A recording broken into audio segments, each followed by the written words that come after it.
अस्सलामुअलैकुम जी बच्चों, कैसे हैं आप लोग। लो जी बच्चों, अगले 3 चैप्टर उनका हम देखते हैं कि हमें इनमें से क्या करना है, क्या इंपॉर्टेंट चीज़ें हैं और कैसे करना है। अब देखें, ये जो चैप्टर नंबर 5 है, इससे पहले हम पहले 4 चैप्टर्स का बना चुके हैं, सारा तफसील से कर चुके हैं, वीडियो बनी हुई है। अब देखिए यहाँ हमें क्या करना है। ये जो हमारा चैप्टर नंबर 5 है, इसमें से कोई भी लॉन्ग नहीं है, ठीक है। लॉन्ग कुछ नहीं है, लेकिन 3 शॉर्ट है।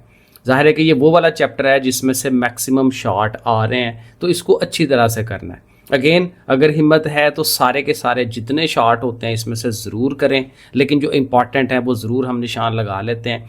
अब देखें, एक तो ये है कि ये शुरू में ही डेफिनेशनें आ रही हैं, केमिकल एनर्जी और हीट एनर्जी, ठीक है, इसको आपने कर लेना है। उसके बाद चलें तो यहाँ पे देखें, ये लफ्ज़ आ रहे हैं एक्जोथर्मिक और एंडोथर्मिक रिएक्शन। ये बहुत इंपॉर्टेंट डेफिनेशन है, ये ज़रूर करनी है। उसके बाद ये एंथैल्पी वाला सवाल बहुत इंपॉर्टेंट होना चाहिए, इसकी डेफिनेशन ज़रूर करनी है। साथ ये देखें ऊपर, ये यहाँ पे जो एक्सरसाइज बनी हुई है ना, इस वाली को भी आप लाजमी कर लें। अच्छा, उसके बाद यहाँ पे ना ये एंथैल्पी का ये जो उसने लिखा हुआ ना, how is enthalpy different from heat, ये भी एक शॉर्ट सवाल बनता है, इसको भी ज़रूर आपने कर लेना है। ये एक्सोथर्मिक एंडोथर्मिक, जैसे मैंने आपको पीछे बता दिया कि इसकी जो डेफिनेशंस हैं वो ज़रूर आपने करनी है। और एक दो जो इनकी ये जो इक्वेशनें हैं कि एक्सोथर्मिक में किस तरह से हो रहा है और एंडो में किस तरह से हो रहा है, पॉजिटिव नेगेटिव एनर्जी का, ये थोड़ा सा ध्यान रख लेना है।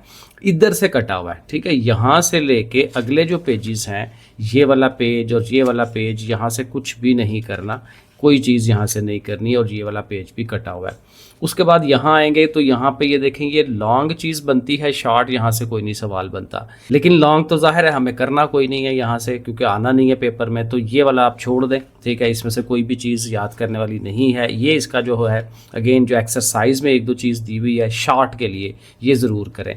शॉर्ट के लिए ये बहुत इंपॉर्टेंट, बहुत अहम चीज़, एरोबिक और एनएरोबिक रेस्पिरेशन, इनकी डेफिनेशंस और इनके साथ इनकी जो इक्वेशन है, ठीक है, डेफिनेशन और इक्वेशन, ये शॉर्ट सवाल के लिए बहुत अहम चीज़ बनती है इसमें से। उसके बाद एक्सरसाइज में आएंगे तो एक्सरसाइज में ये सारे एमसीक्यूज़ आपने करने हैं, इनको ज़रूर करें। एक्सरसाइज के मैं पहले भी बता चुका हूँ, एक्सरसाइज के एमसीक्यूज़ लाजमी करें। ये 2 कटे हुए हैं और ये वाला भी कटा हुआ है, ठीक है, सिर्फ यहाँ से ये वाला बनता है 8 वाला, और ये वाला भी कटा हुआ है। अब शॉर्ट क्वेश्चंस में आएंगे तो शॉर्ट क्वेश्चन का ये जो सेकंड वाला और ये 5 वाला, ये लाजमी आप रेडी करिएगा, वरना ये है कि ये 4 वाला कटा हुआ है उसके साथ। उसके बाद कंस्ट्रक्टेड रिस्पॉन्स में पहला कोई नहीं, उसको आपने छोड़ देना है। उसके बाद ये जो सेकंड वाला है ये आपने करना है, क्योंकि थर्ड वाला भी कटा हुआ है, तो ये काफ़ी इंपॉर्टेंट हो जाता है, क्योंकि उसने थ्योरेटिकल भी सवाल देना होता है। और लॉन्ग तो ज़ाहिर है हमने यहाँ से करना ही नहीं है। अब ये जो छठा चैप्टर है ना, ये छोटा सा है, इसमें 2 टॉपिक हैं सिर्फ मेन, और तीसरा जो टॉपिक है वो कटा हुआ है। अब यहाँ पे ये है कि इसमें से पहली बात है कि कोई लॉन्ग नहीं आना, ठीक है, तो लॉन्ग के लिए तो आपने छोड़ दिया। शॉर्ट भी यहाँ से 2 आते हैं, लेकिन ये इसके बगैर भी शॉर्ट हो जाता है, क्योंकि अगर आपने चैप्टर नंबर 5 किया है ना, तो उसके साथ आप चैप्टर नंबर 8 के शॉर्ट कर सकते हैं। वो इसलिए कि 8 में से लॉन्ग भी आना है, ठीक है, 5 के साथ 8 में से लॉन्ग भी आने हैं, तो इसलिए बेहतर है कि आप 8 वाले को करें। लेकिन अगेन ये चॉइस के लिए है, अगर आपके पास टाइम है तो इसके शॉर्ट भी आपने लाजमी कर लेने हैं, अगर टाइम है तो, क्योंकि फिर एक्स्ट्रा चॉइस हो जाती है ना। वरना 3 शॉर्ट सवाल 5वें में से और 2 शॉर्ट सवाल जो हैं वो 8वें में से, अगर आप करें तो 5 आपके पूरे हो जाते हैं। लेकिन ज़ाहिर है फिर आपको कंप्लीट पूरा चैप्टर जो है हर किस्म का शॉर्ट करना होता है, लेकिन एक्स्ट्रा करने हैं तो फिर उसके लिए आपके पास ये चैप्टर है। तो इसमें से कोई लॉन्ग नहीं है, 2 शॉर्ट है। अब देखें क्या आ सकता है इसमें से। एक तो ये रिवर्सिबल और इरिवर्सिबल रिएक्शन की डेफिनेशन, ज़ाहिर है ये बहुत ज़्यादा ज़रूरी है, बहुत अच्छी डेफिनेशन यहाँ से बनती है। उसके बाद ये जो केमिकल इक्विलिब्रियम कहाँ पे आता है, डायनामिक इक्विलिब्रियम कहाँ पे आता है, स्टेट्स ऑफ इक्विलिब्रियम क्या होती हैं, ये सारी डेफिनेशनें यहाँ से बनती हैं। और उसके अलावा क्या हो सकता है, उसके अलावा आप देखें, उसके अलावा ये है कि ये वाला जो काम है यहाँ से, ठीक है, उसका ये इसको ज़रूर कर लें एक्सरसाइज को, क्योंकि इसके बाद कुछ भी नहीं है, ये भी कटा हुआ है, ये भी सारा आगे से कटा हुआ है, ठीक है, तो आगे एक्सरसाइज ही या चैप्टर ही एंड हो जाता है, ठीक है ना। तो वही बात के शुरू में ये जो 5-6 डेफिनेशन है या ये जो एक्सरसाइज का 1-2 सवाल है, यही आपका हो जाए तो आपका ये चैप्टर रेडी हो जाता है, ठीक है, शॉर्ट क्वेश्चंस के लिए। एमसीक्यूज़ की बात करेंगे, एमसीक्यूज़ तो लाजमी करने हैं, तो ये 3rd वाला और 4 वाला एमसीक्यू ज़ाहिर है कटा हुआ है, और ये 7 वाला कटा हुआ है, और ये 10 वाला, तो इनको छोड़ के बाकी आपने करने हैं। उसके बाद शार्ट क्वेश्चंस में भी ये जो पहला शार्ट है ना इसको लाजमी करें, सेकंड शार्ट जो है वो कटा हुआ है, ठीक है। उसके बाद और ये थर्ड वाला ये जो शार्ट सवाल है इसको भी ज़रूर आपने करना है, ये वाला कटा हुआ है।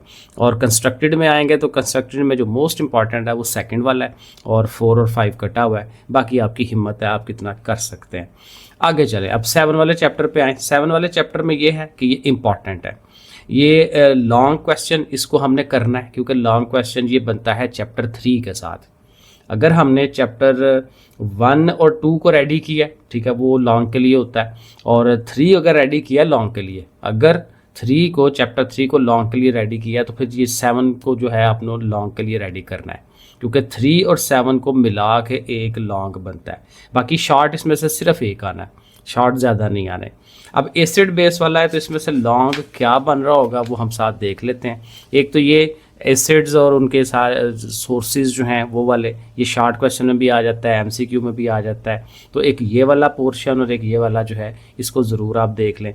उसके बाद ये जो पहली चीज़ आती है कि ये arsenic acid and base, arsenic का जो कंसेप्ट है, तो ये शॉर्ट के लिए भी जस्ट एक डेफिनेशन टाइप के भी क्या होता है, लेकिन लॉन्ग के लिए यह है कि उसकी थोड़ी एक्सप्लेनेशन आ जाती है। तो आर्सेनिक वाला लॉन्ग के लिए बहुत इंपॉर्टेंट हो जाएगा। अब ये ज़ाहिर है बहुत लंबा चौड़ा तो आपने लॉन्ग के लिए नहीं लिखना होता, मुनासिब सा ही लिखना होता है, तो आप लोगों ने रेडी किया होगा।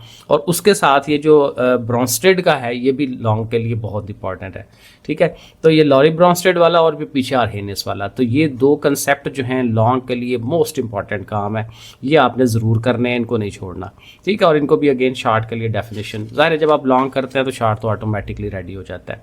उन 2 के अलावा अगर लॉन्ग हो सकता है तो वो यही है कि एसिड और बेस की प्रॉपर्टीज़ पूछ ले, एसिड की कुछ 2 प्रॉपर्टीज़ बता दें, बेस की 2 प्रॉपर्टीज़ बता दें, ठीक है। तो इनको भी लॉन्ग के लिए कंसिडर किया जा सकता है, अगर टाइम है तो इनको लॉन्ग के लिए करें, वरना वो दोनों ज़्यादा इंपॉर्टेंट हैं। और इसका ये कंसेप्ट कटा हुआ है, ठीक है, एसिड रेन वाला और उसके इफेक्ट वाला, ये इसमें का कोई सवाल नहीं करना, ना कोई शार्ट करना है, ना इसमें से लॉन्ग बनाना है। एमसीक्यूज़ में आएंगे तो एमसीक्यूज़ 7 वाला और 10 वाला कटा हुआ है, बाकी सारे एमसीक्यूज़ ज़रूर करें, ठीक है। उसके बाद ये जो शार्ट क्वेश्चन है, शार्ट क्वेश्चन में 2 और 3 वाला शार्ट ये लाजमी आपने तैयार करना है, ये 5 वाला कटा हुआ है। और कंस्ट्रक्टेड में ये फर्स्ट वाला कंस्ट्रक्टेड और 4 वाला कंस्ट्रक्टेड ये लाजमी कर लें, बाकी ये 2 वाला कटा हुआ है। और लॉन्ग देखें, लॉन्ग वही हैं जो पीछे हमने बात कर ली, ये पहले 2 ही ज़्यादा इंपॉर्टेंट बनते हैं, बाकी अगेन फिर आपकी है कि प्रैक्टिस के आपने कितने पहले से रेडी किए हैं, क्योंकि नए रेडी करना तो वैसे ही मुश्किल हो जाता है। तो दैट्स इट, ये हमारी सेकंड वाली वीडियो बन गई। अब लास्ट वाली वीडियो में जो अगले चैप्टर रह गए हैं 8, 9, 10, 11 वगैरह, उनको हम कर लेते हैं और तैयारी करें। इंशाल्लाह अल्लाह ताला बेहतर करे, आपके पेपर अच्छे हो जाएं। ओके, फिर अल्लाह हाफिज़।